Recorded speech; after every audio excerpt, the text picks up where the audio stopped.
এই মুহূর্তে আমি যেখানে দাঁড়িয়ে কথা বলছি এটি হচ্ছে টাঙ্গাইলের মধুপুর উপজেলার যে পাহাড়িয়া অঞ্চল, এটি হচ্ছে সমতল পাহাড়ি অঞ্চল টেলকি। আর আপনারা জানেন এই টেলকি গ্রামেরই চারজন বাবা ছেলে সহ চারজন নিহত হয়েছে টয়লেটের কূপে পড়ে। আমি আপনাদের দেখাই যে এই বাড়ি তাদের বাড়ি।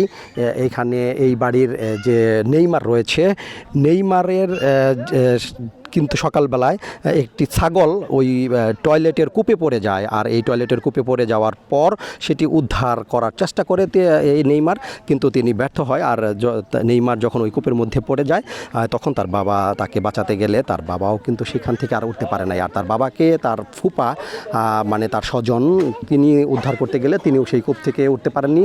আর এই তিনজনকে উদ্ধার করতে আরেকজন তার স্বজন ওই কূপের মধ্যে পড়ে, তিনিও সেই কূপ থেকে উদ্ধার না হওয়ার পর তারা ফায়ার সার্ভিসকে খবর দেয়। আর ফায়ার সার্ভিস এসে তাদের এই চারজনের মৃতদেহ কিন্তু সেই কূপ থেকে উদ্ধার করে। আর এই কূপ থেকে উদ্ধার করার পর তাদের যে মরদেহ সেটি কিন্তু তাদের স্বজনদের কাছে বুঝিয়ে দেওয়া হয়েছে, মানে হস্তান্তর করা হয়েছে।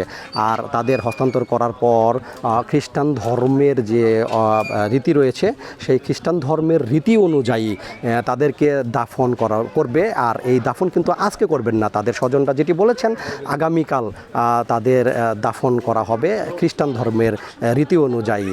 আর এই কারণে এই মধুপুরের টেলকি গ্রামে এই চারজন নিহত হওয়ার ঘটনায় একেবারে এলাকাতে শোকের মাতম চলছে। বিভিন্ন এলাকা থেকে এই এলাকায় মানুষ এসে ভিড় করছেন এবং এক নজর এই নিহত হওয়া ব্যক্তিদের দেখতে আসছেন। এই ছিল আমার কাছে এই নিহত হওয়ার পর শেষ খবর। M A Razzak, Tangail ৭১।